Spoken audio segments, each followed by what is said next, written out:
Hello दोस्तों, स्वागत है आपका सरस्वती एकेडमी में, जिसकी टैगलाइन है विद्वान सर्वत्र पूज्यते। तो दोस्तों, जैसा कि आपको पता है कि सरस्वती एकेडमी में सीरीज चल रही है विश्व इतिहास की फुल सीरीज, ठीक है, जिसमें हम पूरा का पूरा विश्व इतिहास जल्द से जल्द शॉर्ट से शॉर्ट तरीके से और इंपॉर्टेंट से इंपॉर्टेंट फैक्ट विथ कहानी कंप्लीट करेंगे। ठीक है, तो चलिए दोस्त, करते हैं विश्व इतिहास का अगला सेक्शन, विश्व इतिहास। ठीक है दोस्तों, इससे पहले मैं आपको ये बता दूं कि ये जो विश्व इतिहास है ये आपके काम कहां आने वाला है। दोस्तों, वैसे तो आप जो भी फॉर्म की तैयारी कर रहे हैं, कोई सा भी फॉर्म जहां पर भी विश्व इतिहास आपकी आ रही है, वहां ये आपका विश्व इतिहास काम आ जाएगा। तो ठीक है, आप कोई भी फॉर्म की तैयारी कर रहे हो, बस वहां विश्व इतिहास आनी चाहिए, तो वहां आपका ये सारा का सारा मटेरियल काम आ जाएगा। ये तो है बात एक। लेकिन अभी फिलहाल के लिए जो अभी फॉर्म है वो है यूकेएसएससी के जो भी दरोगा वाले फॉर्म है, पुलिस कांस्टेबल वाले फॉर्म है, पुलिस दरोगा के एसआई के जो फॉर्म है, पटवारी के फॉर्म है, लेखपाल के फॉर्म है, फॉरेस्ट गार्ड, आपका बंदी रक्षक, जितने भी फॉर्म है सब में आपका विश्व इतिहास आता है। तो इसीलिए हम विश्व इतिहास कर रहे हैं और आपको ये कोई भी बुक में अच्छे ढंग से मिलेगा नहीं। ठीक है, इसलिए इसको कर रहे हैं। चलिए जी, अब बात ये करते हैं कि विश्व इतिहास में हमने पुनर्जागरण इससे पहले कर दिया था। अब पुनर्जागरण के बाद आज हम बात करेंगे अमेरिका की स्वतंत्रता क्रांति। अमेरिका अमेरिका क्रांति भी कह सकते हैं इसको, कि मतलब अमेरिका ने कैसे अपनी स्वतंत्रता पाई। ठीक है, लेकिन शुरुआत करने से पहले एक मोटिवेशनल कोट, किसका? स्वामी विवेकानंद जी का एक मोटिवेशनल कोट कि उठो जागो और तब तक मत रुको जब तक लक्ष्य की प्राप्ति ना हो जाए। एक बार फिर से दोस्तों, उठो जागो और तब तक मत रुको जब तक लक्ष्य की प्राप्ति ना हो जाए। और लक्ष्य हमेशा, एक चीज ध्यान रखना, लक्ष्य कभी भी ये नहीं होना चाहिए कि भाई मेरी ये नौकरी निकल जाए, इतना छोटा सा लक्ष्य नहीं दोस्तों। लक्ष्य हमेशा एक चीज है कि आपकी नॉलेज बढ़ जाए। नॉलेज बढ़ेगी तो नौकरी तो लगेगी दोस्तों। अगर आपको ये सारी की सारी चीजें आपके दिमाग में फिट है, आपको सब चीजें आती है, तो नौकरी तो अपने आप लगेगी। तो लक्ष्य हमेशा छोटा मत रखना कभी भी। ठीक है, एक चीज बता दी मैंने आपको। चलिए जी, अमेरिका क्रांति की बात करते हैं कि अमेरिका क्रांति कैसे कैसे हुई, क्या क्या हुआ। सबसे पहले हमें देखना होगा, मैं क्योंकि अगर आपको कहानी के साथ एक चीज बताता हूं ताकि आपके दिमाग में सेट होता रहे मामला। तो देखिए, सबसे पहले तो कोलंबस। कोलंबस, आपने नाम सुना होगा, क्रिस्टोफर कोलंबस ने अमेरिका महाद्वीप की खोज की। अच्छा, ये जो अमेरिका की जब भी मैं बात करूंगा तो आप ये ध्यान रख लेना कि ये अमेरिका में पूरा का पूरा महाद्वीप की बात नहीं कर रहा हूं। मैं बात कर रहा हूं संयुक्त राष्ट्र अमेरिका, जिसे हम यूएसए भी कहते हैं, यानी यूनाइटेड स्टेट ऑफ अमेरिका। ठीक है, तो आप ये मैप में देख सकते हैं एग्जैक्टली जो अमेरिका की मैं बात कर रहा हूं वो किस अमेरिका की बात कर रहा हूं। मैं अमेरिका महाद्वीप की बात नहीं कर रहा हूं, मैं अमेरिका जो देश है यानी यूनाइटेड स्टेट्स ऑफ अमेरिका की मैं बात कर रहा हूं। ठीक है, जिसे हम संयुक्त राष्ट्र अमेरिका भी कहते हैं। देखिए, अब है क्या, हुआ क्या कि जैसे ही, अब आपको पता है कि अमेरिका जो देश है, अभी के हिसाब से अगर हम देखें तो आपको पता है कि कोई भी घटना होती है विश्व में तो पहले यही देखा जाता है कि अमेरिका ने क्या कहा या अमेरिका के राष्ट्रपति ने क्या बयान आया, वगैरह वगैरह। ठीक है, तो आप समझ सकते हैं कि तो ये कैसे ये देश इतना इंपॉर्टेंट बना, तो ये चीज हम देखेंगे इसमें। तो ठीक है, तो अब हुआ क्या, अमेरिका जो महाद्वीप है, फिर से एक बार मैप में देखिए इसकी खोज। आज तक का क्या था, ये महाद्वीप, क्योंकि आप देख रहे हैं चारों तरफ से जल से घिरा हुआ था, तो ये महाद्वीप लोगों की नजर में अनजान महाद्वीप था, लोग इसको नहीं जानते थे। क्योंकि भाई यूरोप और ये सब तो जैसे तैसे कनेक्टेड है ना, यूरोप एशिया ये सारे महाद्वीप जितने भी है। तो अब जब कोलंबस ने आना, तो वो भी आपका पूर्व की ओर को चाह रहा था, लेकिन नाव उसकी मुड़ गई पश्चिम की ओर को, और उसने अमेरिका महाद्वीप की खोज की। तो अब जब इसने अमेरिका महाद्वीप की खोज की, तो अब क्या हुआ, लोगों को इस नई दुनिया के बारे में पता चला, तो इसको नाम दे गया, महाद्वीप है ये, इसको पूरा उस वक्त ये नाम दिया गया एक नई दुनिया का। ठीक है, न्यू वर्ल्ड की संज्ञा दी गई, इस पूरे महाद्वीप की बात बता रहा हूं पहले मैं आपको। इसको जो है न्यू वर्ल्ड की संज्ञा दी गई इस महाद्वीप को। ठीक है, अब क्या हुआ, जब भाई खोज इसने की, तो अब यहां पर हुआ क्या कि भाई एक उपनिवेशवाद की दौड़ लग गई। अब ये तो मैंने आपको बोल दिया कि भाई उपनिवेशवाद की दौड़। अब आप कहोगे कि यार सर ये क्या कर रहे हो, मतलब ये तो हमारे सर के ऊपर से जा रहा है।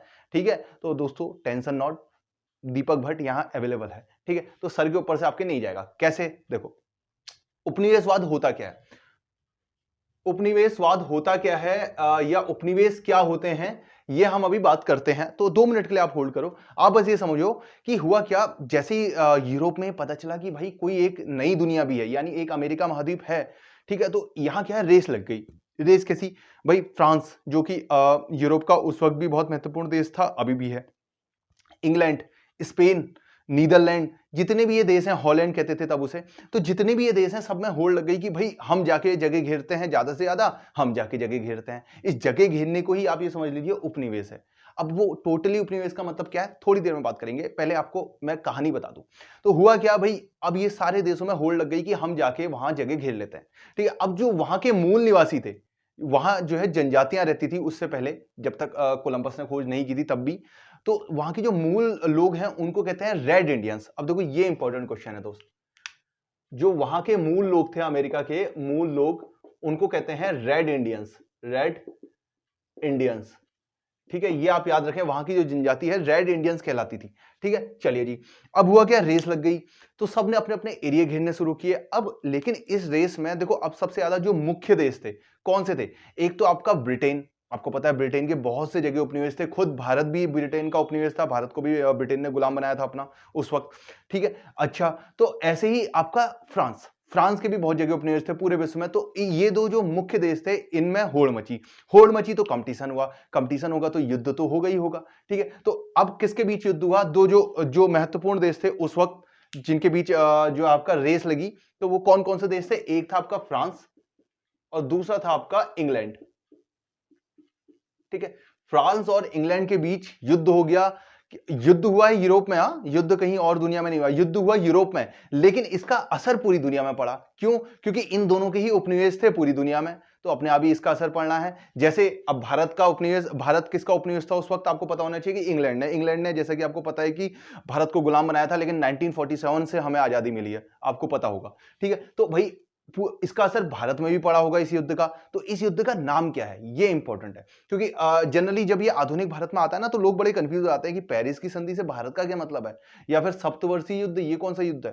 तो ये इसीलिए मैंने आपको यहां क्लियर करके बता दिया। ये आएगा वैसे आपका आधुनिक भारत सेक्शन में, जब हम फ्रांस और अंग्रेजों की लड़ाई पढ़ेंगे, फ्रांसीसी और अंग्रेजों की लड़ाई पढ़ेंगे। ठीक है, तो ये वहां आएगा, लेकिन फिलहाल के लिए आप इतना समझिए कि फ्रांस का जो युद्ध, फ्रांस और इंग्लैंड के बीच यूरोप में एक युद्ध हुआ, युद्ध का नाम है सप्तवर्षीय युद्ध। मैं यहां इसको रेड पेन से लिखूंगा, सप्तवर्षीय युद्ध। ठीक है, सप्तवर्षीय युद्ध नाम से एक युद्ध हुआ यूरोप में, यूरोप में युद्ध हुआ। अच्छा जी, कितने वर्षों तक युद्ध चला, 7 वर्षों तक। अब आप सोचो 7 वर्षों तक ये आपस में लड़ते रहे। ठीक है, कब से कब तक का, 1756 से लेके 1763 तक ये युद्ध चला। ठीक है, अच्छा जी, अब इस युद्ध का प्रभाव मैं पहले भारत में भी आ जाता हूं, क्योंकि हम तो, हमारा देश तो भारत है ना, तो भारत में क्या प्रभाव पड़ा ये तो देखिए जरा इसका।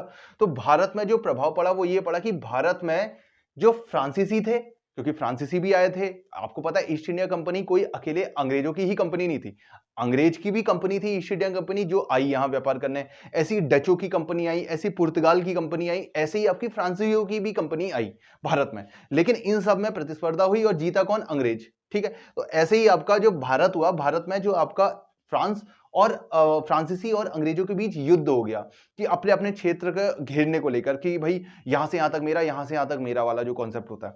तो इस युद्ध को कहते हैं कर्नाटक का युद्ध। ठीक है, प्रथम कर्नाटक का युद्ध हुआ, द्वितीय कर्नाटक का युद्ध हुआ, तृतीय कर्नाटक का युद्ध हुआ। तो ये जो है फिर लास्ट में इस लड़ाई के साथ जो है फिर कर्नाटक का जो युद्ध हुआ था भारत में, वो फिर एंड हुआ। और अब जो है आपका एक संधि हुई जिसे वांडीवास की संधि कहते हैं। ये भारत की मैं बात बता रहा हूं, विश्व की मैं बता रहा हूं। ये जो है आपकी पेरिस की संधि। अच्छा सॉरी, एक मैंने थोड़ा सा गलत बोल दिया, वांडीवास का युद्ध हुआ था, संधि पेरिस की हुई थी। ठीक है, चलिए जी, भारत में आ जाता है वांडीवास का युद्ध। ठीक है, वांडीवास का युद्ध हुआ 1760 में भारत में, किसके बीच भाई, अंग्रेजों और फ्रांसीसियों के बीच। ठीक है, अंग्रेजों और फ्रांसीसियों के बीच वांडीवास का युद्ध हुआ भारत में। संधि कौन सी हुई, संधि फिर अब जब युद्ध हुआ, लेकिन भाई युद्ध में जीते कौन, ब्रिटिशर यानी अंग्रेज जीत गए। ठीक है, चलिए जी कोई नहीं, फिर उसके बाद जो है पेरिस में जब संधि हुई, तो तब जाकर के फिर ये युद्ध यहां पर भी विराम लगा। और लास्ट में क्या हुआ कि फ्रांसीसियों ने जितने भी कब्जे वाले क्षेत्र थे जो भारत में, वो अंग्रेजों को सौंप दिए। ठीक है, एक पांडिचेरी छोड़ करके। ठीक है, तो ऐसा ऐसा हुआ, ये भारत का मैंने आपको बात बता दी। लेकिन अब आ जाते हैं वापस से अमेरिका में, क्योंकि हम बात कर रहे हैं अमेरिका की। जब हम आधुनिक भारत पढ़ेंगे तो ये चीजें काफी अच्छी ढंग से होंगी, तब आपको ये समझ में आ जाएगा। तो मैंने इसीलिए आपको ये क्लियर कर दिया कि सप्तवर्षीय युद्ध जो कि हुआ यूरोप में, लेकिन प्रभाव पूरे दुनिया में पड़ा और खासतौर पर भारत में भी पड़ा। वांडीवास का युद्ध हुआ भारत में। अच्छा जी, अब आ जाते हैं सप्तवर्षीय युद्ध का अमेरिका में क्या प्रभाव पड़ा। अब जाहिर सी बात है, मैंने आपको बता दिया कि भाई ब्रिटिशर यानी अंग्रेज जो है जीत गए फ्रांसीसियों से सप्तवर्षीय युद्ध में। पेरिस की संधि हो गई। अब क्या हुआ, जाहिर सी बात है अब अंग्रेज लोग जीतेंगे तो भाई अंग्रेजों का प्रभाव जो है अमेरिका में भी बढ़ गया। ठीक है, उन्होंने ज्यादा जगह घेर ली। अब जो है आप सोचिए ये युद्ध के बाद 1775 तक का अगर मैं बात करूं तो ऐसी स्थिति आ गई कि ब्रिटेन ने आपकी अमेरिका में 13 कॉलोनियां स्थापित कर ली। कितनी कॉलोनियां? 13 कॉलोनियां। 13 कॉलोनियां मतलब कि 13 बड़े बड़े राज्य। ठीक है, 13 कॉलोनियां, 13 बड़े बड़े राज्य, 13 जिसे कहते हैं। हाँ ठीक है दोस्तों, तो 13 यानी कि 13 आपकी कॉलोनियां स्थापित कर दी। अमेरिका की बात बता रहा हूं। ठीक है, चलिए जी कोई नहीं। अब क्या हुआ, अब भाई जब ये स्थापित हुई कॉलोनियां, अब आ जाते हैं, बात ये करते हैं कि उपनिवेश। अब लोग क्यों भाई इनसे अंग्रेजों से चिढ़े और स्वतंत्रता संग्राम की मांग उठी।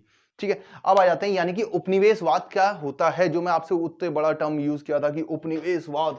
तो उपनिवेशवाद क्या होता है? तो देखो उपनिवेशवाद, सबसे पहले तो मैं अमेरिका में बता देता हूं कि अमेरिका में किस चीज को लेकर के आपका अमेरिकियों के मन में एक भावना ब्रिटिश के खिलाफ पनपी। क्या हुआ, कुछ महत्वपूर्ण कारण है और कुछ तात्कालिक कारण है। कुछ कारण वैसे देख लेते हैं, तात्कालिक कारण थोड़ी देर बाद देखते हैं। हुआ क्या, तात्कालिक कारण मतलब कि उसी वक्त जो घटना घटी, और पूर्व के कारण मतलब कि भाई जो धीरे धीरे धीरे धीरे पनपा। ठीक है, अच्छा तो कारण क्या है, देखो हुआ क्या। अब देखो अमेरिकी जो लोग थे वो अपना कोई भी सामान अगर उन्हें अमेरिका से बाहर भेजना है या अमेरिका में लाना है तो उन्हें जो है सिर्फ और सिर्फ ब्रिटेन के जहाजों का यूज करना पड़ता था। तो अब बताइए, अब मान लीजिए कोई एक जहाज सस्ता भी है लेकिन वो यूज नहीं कर सकते, ब्रिटेन का ही जहाज यूज करेंगे। अच्छा जी, फॉर एग्जाम्पल मैं और आपको बताऊं कि जैसे क्या हुआ, कुछ तंबाकू, चीनी, कपास, यानी कि ये जो भी कच्चा माल है ये जो है अमेरिका को सिर्फ और सिर्फ ब्रिटेन को ही बेचना था और किसी को नहीं बेच सकता था। अब ब्रिटेन क्या करता था, इन मालों को, जैसे कपास के खेती उन्होंने करी और कपास बेच दी ब्रिटेन को। ब्रिटेन ने क्या किया, अपने वहां जो उनके उद्योग लगे हुए हैं, जो उद्योग धंधे हैं, उनके जो वर्कर हैं वहां, वो उसको तैयार माल यानी कि जैसे कपास से नॉर्मल टी शर्ट वगैरह सूती वस्त्र बनाए और बेच दिए कहां, भारत, चाइना, यहां। तो अब क्या हुआ, एक चीज बताओ, इसमें फायदा किसका हुआ? फायदा हुआ आपका ब्रिटेन का, क्योंकि भाई देखो उद्योग धंधे कहां चले, ब्रिटेन में। अच्छा, जो वर्कर हैं जिनकी जॉब कहां लगी, ब्रिटेन में। उन वर्करों ने टैक्स किसको दिया, ब्रिटेन को। विकास कहां का हुआ, ब्रिटेन का। तो भाई अमेरिका का क्या फायदा हुआ इसमें? कुछ भी फायदा नहीं हुआ। तो ठीक है, ये समझ लो आप। ऐसे ही उपनिवेशवाद का भी सीन है, बात करेंगे। तो ये कारण, उसके बाद क्या किया इन्होंने, अमेरिका में आयात शुल्क बहुत लगा दिया। आयात शुल्क लगाने से क्या हुआ, जो भी माल अब अमेरिका में उतरेगा बाहरी देशों का, वो बहुत ज्यादा महंगा हो गया और इंग्लैंड का माल सस्ता हो गया। तो अपने आप ही भाई फिर वो लोग चिढ़ेंगे कि भाई बाकी औरों से भी तो हम ले सकते हैं ना माल। तो मतलब समझ लो अमेरिका की नीति डिसाइड करेगा आपका ब्रिटेन, यही समझिए आप, यही उपनिवेशवाद का भी कॉन्सेप्ट है। अच्छा जी, उसके बाद और मैं आपको बताऊं, जैसे जैसे वहां जो है अमेरिका में आपकी कपड़ा मिल या लोहे से संबंधित फैक्ट्री अलाउडेड नहीं है किसी को भी खोलना। क्यों? क्योंकि अगर भाई वो फैक्ट्री खोल दी तो भाई फिर वो तो वही बनाने में लग जाएंगे, फिर ब्रिटेन को कौन पूछेगा। तो समझे, तो ये सब वो कारण थे जिससे अमेरिकियों के मन में मतलब एक भावना भड़की आपकी स्वतंत्रता संग्राम की। ठीक है, अच्छा अमेरिकी कौन थे, ये भी एक इंपॉर्टेंट है। मैंने अभी अभी आपको बताया था कि मूल लोग कौन थे यहाँ के, रेड इंडियंस। अच्छा हुआ क्या, जब इन्होंने ब्रिटेन ने, स्पेन ने, इन सबों ने जब अपनी अपनी कॉलोनियां स्थापित करी अमेरिका में, तो जो इन देशों के, यानी जैसे ब्रिटेन ने स्थापित करी तो ब्रिटेन के जो गरीब लोग थे, जो भूमिहीन किसान थे, तो ये लोग क्या हुआ, वहां से पलायन करके आपका अमेरिकी महाद्वीप में आ गए, अच्छे अवसर के लिए, अच्छे व्यवसाय के लिए और वहां खेती वगैरह करने के लिए यहाँ आ गए। अब क्या हुआ, तो यही लोग वो हैं जो अमेरिकी बन गए हैं अब, क्योंकि वो अमेरिका में रह रहे हैं। ठीक है, अच्छा उसके साथ साथ मैं आपको और बताऊं, जैसे क्या हुआ, एक जब यहाँ खेती असल में अमेरिका में बहुत ज्यादा होती है, जमीनें बहुत ज्यादा हैं और खेती होती है। अब खेती के लिए आपको भाई वर्कर चाहिए। अब वर्कर कहां से लाओगे, क्योंकि वर्कर तो बहुत ज्यादा चाहिए खेती करने के लिए। तो अब वर्कर इन्होंने क्या किया, अफ्रीका से गुलामों को लेकर के आए। ठीक है, तो अफ्रीका से गुलाम को लेकर के आए आपके अमेरिका में, और वहां जो है उन्हें जबरदस्ती, उन्हें वर्कलोड लेकर के उन्हें जबरदस्ती काम करवाया जाता था खेती में, ये मतलब उन्हें गुलाम बना दिया जाता था जी। ठीक है, ये है कॉन्सेप्ट। तो ऐसे करके ये यहां पर अमेरिका लेके आए। तो ठीक है, यही सब अब अमेरिकी बन गए, क्योंकि ये अमेरिका में रह रहे हैं तो अमेरिकी बन गए। ठीक है, चलिए जी। तो ये तो था आपको कहानी जो मैंने आपको बताई। अब बात करते हैं उपनिवेशवाद क्या होता है। ठीक है, जिसे आप कह सकते हैं उपनिवेश, उपनिवेश या साम्राज्यवाद भी कह सकते हैं इसको। तो ये क्या होता है, देखो दोस्त है क्या, आप इसको समझने के लिए ये समझिए, जैसे कि भारत भी आपका ब्रिटेन का एक उपनिवेश था। तो जैसे मैंने एक जनरल, अभी जैसे अभी 15 अगस्त था तो मैंने एक जनरल, बल्कि हम ही लोगों की बात बता रहा हूं मैं आपको दोस्तों, ऐसा नहीं कि हम कोई बच्चे से पूछ रहे हैं। जब हम ही लोगों में से, जैसे अगर मैं आप ही से पूछूं कि भाई एक चीज बताइए दोस्तों कि आजादी का मतलब क्या है? मतलब कि भाई हमें, ठीक है सबको पता है 15 अगस्त 1947 को हमें आजादी मिली, भारत में, भारत को आजादी मिली, लेकिन आजादी का मतलब क्या है? यानी कि 1947 15 अगस्त से पहले ऐसा क्या होता था जो 15 अगस्त 1947 के बाद नहीं हुआ? तो दोस्त ये एक बहुत मतलब शर्म की बात है कि हम लोगों को यही नहीं पता कि होता क्या था। और एग्जैक्टली मैं आपको झूठ ही बोल रहा हूं, आप में से भी बहुत लोग होंगे, आपको पता होगा कि आपको नहीं पता है कि क्या होता था। तो ये चीज आपको पता होनी भी चाहिए, क्योंकि मैंने जब ये बात करी दोस्तों से या फिर ऐसी, तो उन्होंने मुझे आंसर बड़ा अजीबोगरीब दिए। उन्होंने कहा, किसी ने कहा भाई वो जो पिक्चर में देखी थी, उन्होंने वही पिक्चर की स्टोरी मुझे बता दी कि अंग्रेज जो है कोड़े मारते थे, और भाई वो जैसे वो लिखा रहता था कि भाई वो आपका कि dogs and Indians are not allowed, ऐसा ऐसा होता था। अच्छा, माल रोड में हमें चलने नहीं दिया जाता था, जो नैनीताल की रोड है। तो मतलब ये कोई आंसर नहीं है दोस्त। हाँ, वो बात सही है, लेकिन एग्जैक्टली क्या होता था जो अब नहीं होता है? ठीक है, तो मैं आपको बताता हूं। देखो 15 अगस्त 1947, अच्छा जी, क्या हुआ? हुआ क्या दोस्तों? देखो, इससे पहले तक, यानी इससे पहले तक भारत की नीतियां, मतलब कि भारत के जो कानून हैं, कौन बनाता था? हमें कोई भी राजनीतिक अधिकार नहीं थे, हमें कोई भी आर्थिक अधिकार नहीं थे। मतलब कि हम भारतीय, हमारा देश, और हमें ही आपके अधिकार नहीं। ठीक है, अच्छा जी, तो क्या था? भारत है, देखिए ये आपका है भारत। ठीक है, आप मैप में भी देखिए, मैं मैप देखिए आप, तो ये है हमारा प्यारा भारत। ठीक है, भारत, और ये है आपका ब्रिटेन, करीब यहीं पर है। अगर आप मैप में देखोगे तो यहां एक तरफ आपका भारत है, एक तरफ आपका ब्रिटेन है। अब होता क्या है कि भारत के लिए कानून, यानी कि भारत का विदेश नीति कैसी होनी चाहिए, ये हम डिसाइड नहीं कर रहे हैं। 1947 से पहले की मैं बात बता रहा हूं आपको, हम डिसाइड नहीं कर रहे हैं। कौन डिसाइड कर रहा है? ब्रिटेन। मतलब कि हमारे संबंध किससे सही होने चाहिए, किससे नहीं होने चाहिए, ये ब्रिटेन डिसाइड कर रहा है। अच्छा जी, हमारे लिए जो कानून बनाने का काम है, कानून हम नहीं बना रहे अपने लिए कानून। मतलब कि भारत है, अभी भारत के वर्तमान में कानून कौन बनाता है? भारत की संसद। ठीक है, जो भारत की संसद है, जिसे हम लोग चुन के भेजते हैं, जो भी हमारे प्रतिनिधि हैं उनको हम चुन के संसद में भेजते हैं, और वो जो संसदीय जो प्रतिनिधि हैं वो फिर आपका कानून बनाते हैं भारतीयों के लिए। लेकिन उस वक्त हमारे लिए कानून कौन बना रहा है? ब्रिटेन की संसद। अच्छा, ब्रिटेन की संसद को किन्होंने चुना है? अंग्रेजों ने चुना है, जो कि ब्रिटेन देश के लोगों ने चुना है। तो भाई अब ये जो संसद है किसका हित करेगी? ब्रिटेन के लोगों का हित करेगी। तो भारत का क्या फायदा होगा इसमें भाई?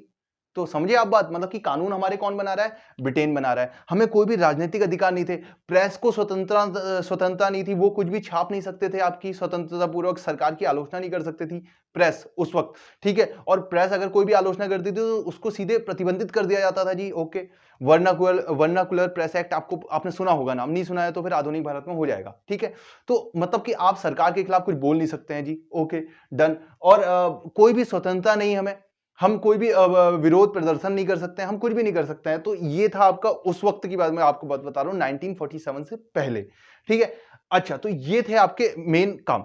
उसके साथ साथ अगर आप देखें आर्थिक अधिकार कौन कौन से हमारे जो नहीं थे हमें, आप ये समझिए, जैसे ये पेन है आपकी, ठीक है, ये क्योंकि मैं आपको डायरेक्ट बताऊंगा तो आपके समझ में नहीं आएगा, इसलिए मैं पहले आपको एग्जांपल के थ्रू बता रहा हूं। जैसे ये पेन है आपकी, जो बनी है आपकी भारत में, ये पेन है जो आपकी बनी है इंग्लैंड में। अब क्या हुआ, ये जो पेन है, इस पेन को अब जब बाहर दुनिया में बेचना है, ठीक है, तो अब क्या हुआ, इस पेन पे अंग्रेजों ने लगा दिया आपका निर्यात शुल्क, जिसे कस्टम ड्यूटी भी कहते हैं। आपको पता होगा कि निर्यात आयात शुल्क जो होता है आपका, तो निर्यात शुल्क इसमें लगा दिया कि भाई ये तो 10 रुपए में बनी पेन, लेकिन भाई सरकार ने, ब्रिटिश सरकार ने कह दिया कि नहीं भाई, इसमें 20 रुपए टैक्स और मिलना चाहिए हमें। तो अब ये पेन हो गई 30 रुपए की। ठीक है, और ये जो पेन लंदन में बनी 20 रुपए की, इसको जो है भारत में ले आए 0 रुपए में। मतलब समझे आप, ये पेन इन्होंने करवा दी 30 रुपए की, और ये पेन ये जो 20 रुपए में बनी, इसमें फ्री कर रखा है कि भाई इसमें कोई शुल्क नहीं होगा, ये क्योंकि इंग्लैंड में बनी है। तो लेके आ गए यहां, और अब ये पेन बन गई 20 रुपए की, ये पेन बन गई जो सस्ती थी लेकिन बन गई 30 रुपए की। ठीक है, अब आप बताओ कौन सी पेन लेंगे? क्योंकि भाई जाहिर सी बात है, जो सस्ता होगा वही पेन तो ली जाएगी, या वही पेन तो बाहर बेची जाएगी। समझ रहे हो? तो अब ये जो था आयात और निर्यात शुल्क कहते हैं इन्हें, यानी कि भारत में जो भी चीज आयात शुल्क और दूसरे देशों से 10 गुना लगा दिया। वहीं ब्रिटेन का जो आयात शुल्क था, ब्रिटेन से जो चीजें हम आयात करते थे वो 0%। ठीक है, ऐसी भारत को जो निर्यात शुल्क है वो बढ़ा दिया। तो इस टाइप से जो भी नीतियां उन्होंने अपने देश के हिसाब से डिजाइन की। तो ये थे कुछ वो चीजें कि उपनिवेशवाद होता क्या है, कैसे किसी देश को गुलाम बना के रखा था इन्होंने, ब्रिटेन ने। ठीक है, मैंने आपको बता दिया। चलिए जी, अब आ जाते हैं बात उपनिवेशवाद, तो मैंने आपको बता दिया, अब ये था आपका, अब आ जाते हैं अमेरिका में। ओके दोस्तों, अब बात करते हैं अमेरिका की, कि भाई अमेरिका में क्या आपका हुआ, कैसे कैसे घटनाएं घटी और कैसे कैसे क्रांति हुई। ठीक है, तो दोस्त मैंने आपको एक बीज कैसे पनपा ये तो आपको बता दिया कि भाई क्रांति का बीज कैसे पनपा, लेकिन जो तात्कालिक कारण, मतलब कि जो उसी वक्त घटी हुई घटना थी, तात्कालिक कारण, वो क्या था? तात्कालिक कारण। अब जैसा कि आपको पता है, मैं आपको बता चुका हूं कि अंग्रेज यानी कि जो इंग्लैंड वासी हैं वो जो है आपके जगह जगह उपनिवेश स्थापित करना चाहते थे विश्व में। तो अब उपनिवेश स्थापित करने के लिए उन्हें युद्ध लड़ने पड़ेंगे, पॉइंट है ना। अब जब युद्ध लड़ेंगे तो भाई खर्चा होगा। अब खर्चा कहां से निकलेगा? खर्चा ऐसे निकलेगा कि इन्होंने क्या किया कि जो अमेरिकी लोग थे इन पे स्टैंप ड्यूटी नाम का एक नया कर लगा दिया। ठीक है, स्टैंप ड्यूटी, स्टैंप ड्यूटी वही सरकारी दस्तावेज वगैरह वगैरह जिसमें स्टैंप लगते हैं, आपको पता भी होगा, आपने बनाए भी होंगे स्टैंप। ठीक है, तो स्टैंप ड्यूटी नाम का एक नया कर लगाया, किसने? ब्रिटिश इंग्लैंड ने अमेरिका पर। ठीक है, अमेरिका वासियों पर। अच्छा, उस वक्त पीएम कौन थे जिन्होंने ये कर लगाया? ये इंपॉर्टेंट फैक्ट है दोस्त, ग्रेनविले, ग्रेनविले। ठीक है, ग्रेनविले जो पीएम थे, ब्रिटिश पीएम थे उस वक्त। अच्छा, याद कैसे होगा? याद ऐसे होगा कि एक चीज सोचो दोस्त, वहां उस वक्त मतलब खाने को नहीं है और उस वक्त ये कर लगा रहे हैं, कौन? ग्रेनविले। तो ग्रेन का मतलब क्या होता है? अनाज। ठीक है, कनेक्ट करने के लिए बता रहा हूं आपको। ठीक है, तो ग्रेन का मतलब होता है अनाज, तो भाई ग्रेन विले। ठीक है, ग्रेन विले। तो आप याद रखें कि अमेरिका वासी वैसे ही परेशान चल रहे थे, ऊपर से एक नया कर स्टैंप ड्यूटी नाम से लगा, तो यहां फिर अब जनता ने इसका विद्रोह या विरोध करना शुरू कर दिया। ठीक है, अब हुआ क्या कि आपका 1773, ठीक है 1773, बल्कि अगर आप इसे मंथ भी याद कर लें तो ज्यादा अच्छा है। 1773 एक बोस्टन की चाय पार्टी नामक एक घटना घटी। कौन सी घटना? बोस्टन की चाय पार्टी, की चाय पार्टी या बोस्टन टी पार्टी भी इसको कहते हैं। ठीक है, हुआ क्या इस पार्टी में? इसमें क्या हुआ आपका, ये पार्टी नहीं थी, जो बोस्टन की चाय पार्टी है, इसमें हुआ क्या था, जो आपका अमेरिका वासी हैं उन्होंने क्या किया कि लंदन से चाय भर करके, चाय की पेटियां भर करके अमेरिका के बोस्टन बंदरगाह पर उतरने वाली थी और चाय का जो जहाज भर के आ रहा था। तो अमेरिका वासियों ने क्या किया कि भाई वो इस जहाज पे चढ़ गए और जो उसकी पेटियां थी, चाय की पेटियां, उसको समुद्र में फेंक दिया। ठीक है, इस घटना ने जो है अंग्रेजी सरकार जो इंग्लैंड में थी उनको हिला करके रख दिया था। ठीक है, कि भाई मतलब अब ये लोग भी विरोध करने लग गए हैं, तो ये एक दिक्कत हो गई थी। फिर उसके बाद क्या हुआ? 17, अच्छा इसी में ही यहीं पर ही एक घटना और घटी थी। मतलब घटना क्या थी? इस घटना के जो नायक थे वो कौन थे, पहले तो हमें ये भी देखना होगा। इस घटना के नायक थे आपके सैमुअल एडम्स, सैमुअल एडम। ठीक है, सैमुअल एडम। अच्छा जी, इन्होंने क्या किया? सैमुअल एडम ने क्या किया आपका, इन्होंने एक नारा भी दिया कि प्रतिनिधित्व नहीं तो कर नहीं। ये सारे इंपॉर्टेंट फैक्ट हैं दोस्त। सैमुअल एडम्स इस घटना के नायक थे, इन्होंने एक नारा दिया कि प्रतिनिधित्व नहीं, प्रतिनिधित्व नहीं तो कर नहीं, कर नहीं। मतलब कि अगर हमें ब्रिटेन की संसद में अगर आप प्रतिनिधित्व नहीं दोगे तो भाई हम कर भी नहीं देंगे। ठीक है, ये कॉन्सेप्ट था इनका। सैमुअल एडम्स वहां के दार्शनिक थे। ठीक है, अच्छा जी, तो बोस्टन की चाय पार्टी के नायक भी यही थे। अब क्या हुआ आपका 1774, ये 73 की घटना थी, ये सितंबर 1774 की घटना है। हुआ क्या, ये जो 13 कॉलोनियां हैं इन्होंने आपस में सब मिले और एक महादेशी या फिर अंतर महाद्वीपीय सम्मेलन का आयोजन किया। दोस्त ये इंपॉर्टेंट है क्या कि भाई 1774 में एक अंतरदेशी या अंतर महाद्वीपीय या अंतरदेशी, ठीक है, सम्मेलन, इन 13 राज्यों ने मिलकर एक अंतर महाद्वीपीय सम्मेलन का आयोजन किया। इस सम्मेलन में इन्होंने ये निर्णय लिया कि या तो ब्रिटिश सरकार ये कर वापस ले, ठीक है, या फिर वरना हम ब्रिटेन के सामान का बहिष्कार करेंगे। ठीक है, तो अब जब ये बात उठी तो अब जो है ब्रिटेन की सरकार भड़क गई अमेरिका वालों पर कि भाई ऐसा कैसे, तो उन्होंने इसको विद्रोह का रूप करार देके यहां सेना भेज दी। तो ब्रिटेन सरकार ने क्या किया कि भाई अमेरिका में अपनी सेना भेज दी। अब सेना भेजी तो भाई ये जो 13 जो राज्य थे, अमेरिका के जो 13 राज्य थे, इन्होंने क्या किया, अपने देश की जनता और वहां के सैनिकों से आग्रह किया कि ठीक है भाई हम भी युद्ध करेंगे। तो अब क्या हुआ, सैनिकों और ब्रिटिश सैनिकों और अमेरिकी लोगों के बीच हुआ युद्ध। ठीक है, अब वो कब हुआ ये देख लेते हैं। पहला युद्ध हुआ आपका 4 जुलाई 1775। ठीक है, अब जो है अब युद्ध हुआ, ये पहला युद्ध हुआ इस डेट में 4 जुलाई 1775 में। ठीक है, ठीक है। तो पहला युद्ध हुआ 4 जुलाई, बल्कि आप 4 नहीं भी याद रखेंगे तो चल जाएगा, जुलाई 1775 में आपका युद्ध हुआ। ठीक है, किसके बीच?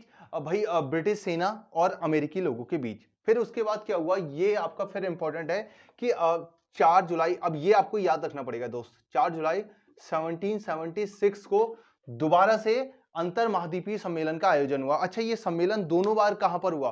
फिलाडेल्फिया शहर, बल्कि मैं एक काम करता हूं, मिटा देता हूं, काफी ज्यादा हो गया।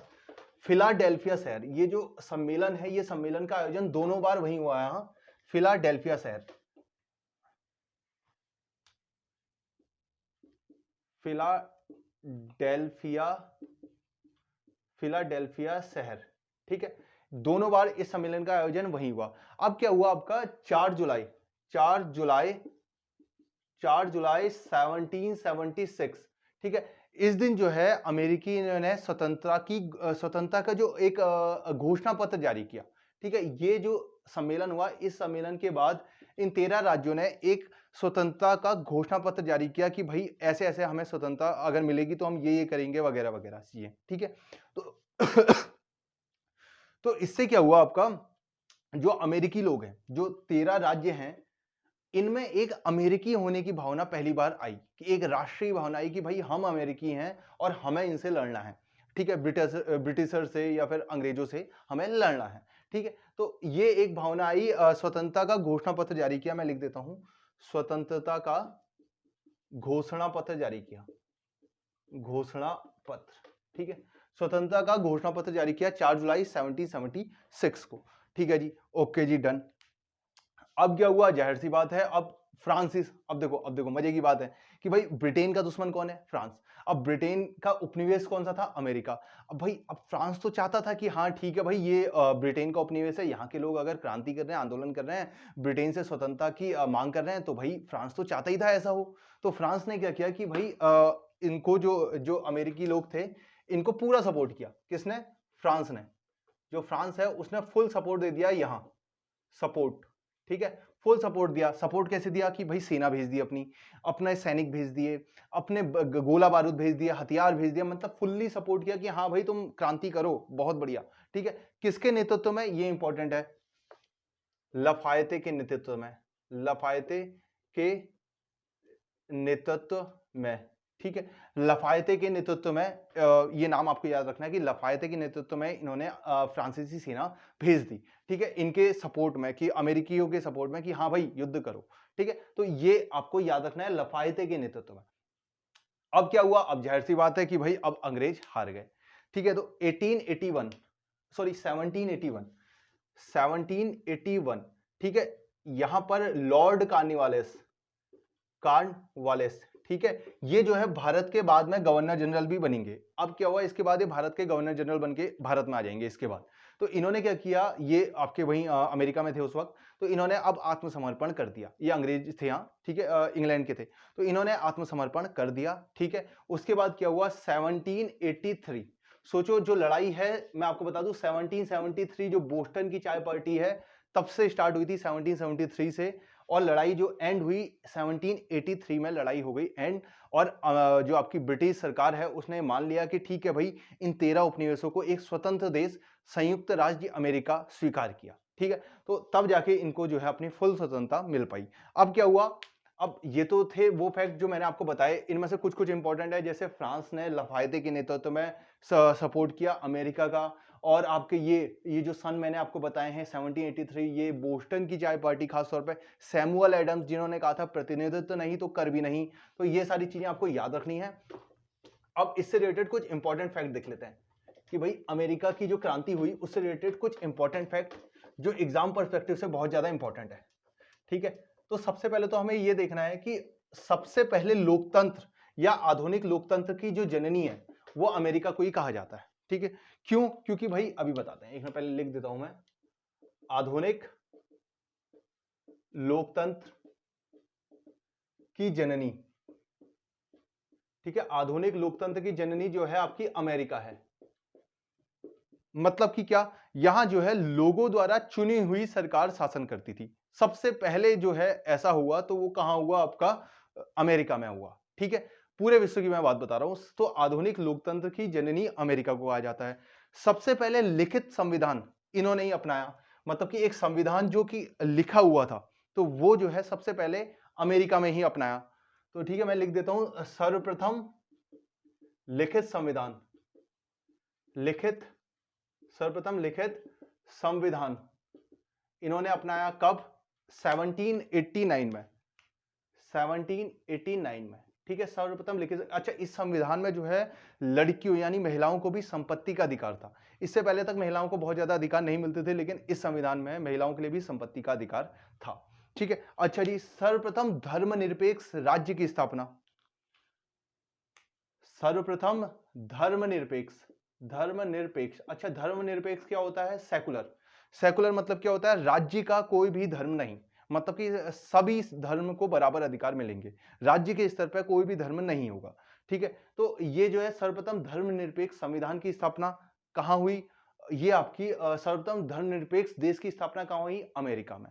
ठीक है, ये सारे इंपॉर्टेंट फैक्ट हैं दोस्तों, आपको लिखने पड़ेंगे। चलिए जी, अमेरिका लोगों ने जो है आपकी स्वाधीनता के पुत्र और स्वाधीनता की पुत्रियां नामक संस्था बनाई स्वतंत्रता आंदोलन के लिए। तो मैं लिख देता हूं, स्वाधीनता के पुत्र, ठीक है, स्वाधीनता की पुत्रियां, ये संस्था बनाई है आपकी जो है स्वतंत्रता आंदोलन के लिए। ठीक है, अच्छा, ये अंग्रेजों का यहां पर जब अधिकार हुआ तब कौन सा राजा था अंग्रेजों का, और जब आपका स्वतंत्रता आंदोलन हुआ अमेरिका में तब कौन सा राजा था?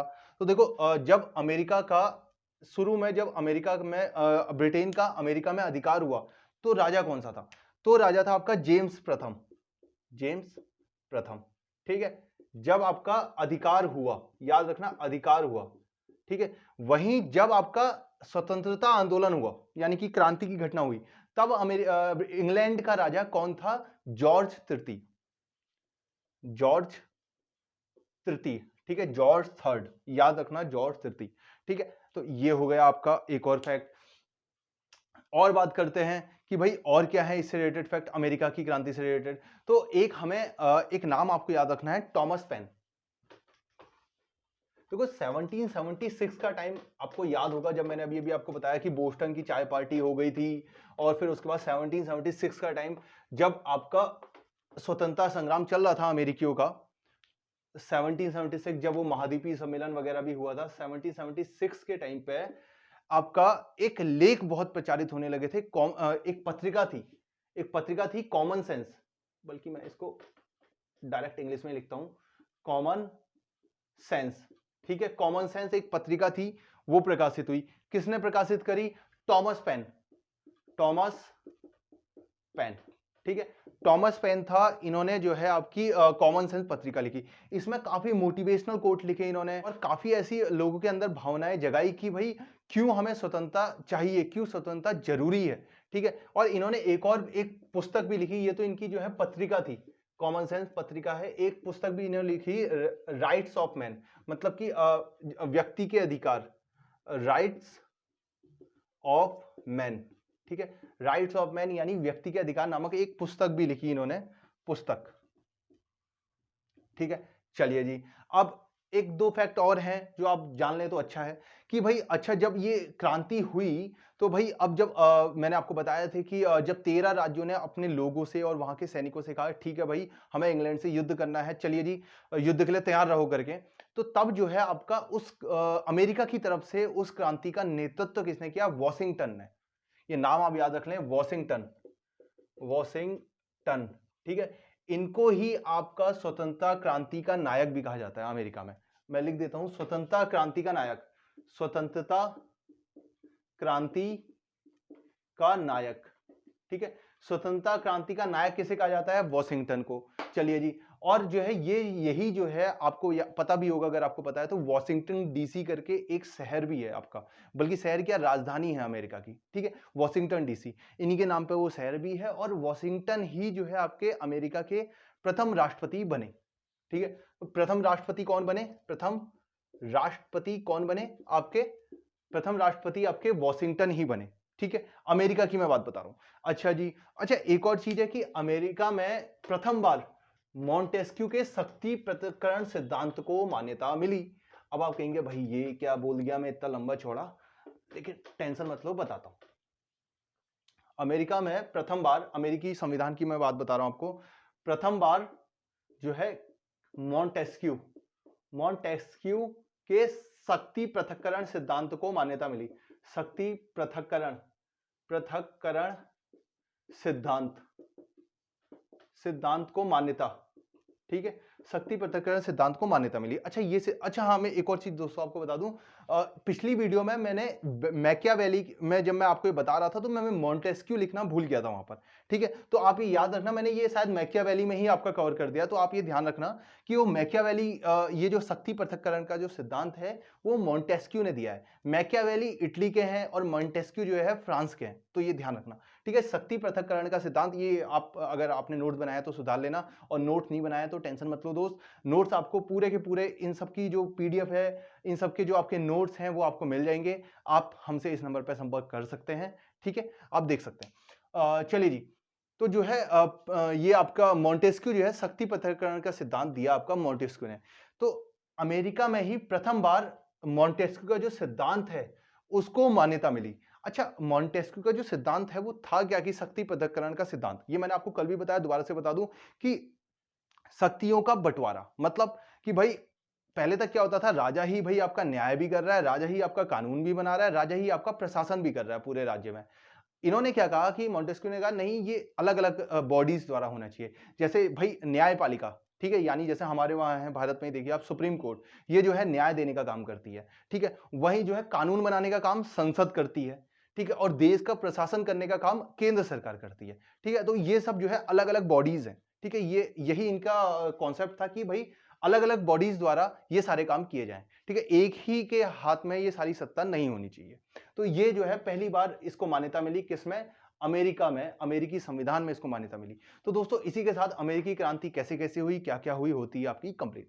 अब बात करेंगे कि अमेरिका ही में ही आगे जाके क्या हुआ, आपकी एक बड़ी कुप्रथा आ गई थी, दास प्रथा, ठीक है। अब वो दास प्रथा क्या थी, कैसी थी, देखते हैं। और उसके बाद क्या हुआ, गृह युद्ध की तक सिचुएशन आ गई थी, और गृह युद्ध हुआ भी, फिर कैसे अब्राहम लिंकन ने उसको शांत किया, क्या क्या हुआ, वो बात करते हैं आगे, ठीक है, अगले एपिसोड में। तो चलिए दोस्तों मिलते हैं। और दोस्तों एक 1-to-1 रिक्वेस्ट वही मैं आपसे कहना चाहूंगा दोबारा से कि दोस्त, अगर आप अपना कोई भी वीडियो कंटेंट क्रिएट करते हैं तो दोस्तों उसमें आप सरस्वती एकेडमी के बारे में भी बता दीजिए कि भाई हमारी एक चैनल का स्क्रीनशॉट लेके कि भाई ये आपका सरस्वती एकेडमी चैनल है। अगर आपको अच्छा लगता है तो आप अच्छा बता दीजिए, गंदा लगता है तो आप गंदा बता दीजिए। लेकिन दोस्तों मतलब ये 1-to-1 एक रिक्वेस्ट है कि प्लीज ये आप कर सकते हैं कि भाई रिक्वेस्ट है आपसे कि हमारे चैनल के बारे में दोस्तों को बता दीजिए। और जिनका जो वीडियो क्रिएट नहीं करते हैं, जो यूट्यूब या इंस्टाग्राम वगैरह में वीडियो क्रिएट नहीं करते हैं, तो वो अपने दोस्तों को माउस से तो शेयर कर सकते हैं, मुंह से तो शेयर कर सकते हैं ना कि भाई ये आपका सरस्वती एकेडमी आप देख सकते हैं।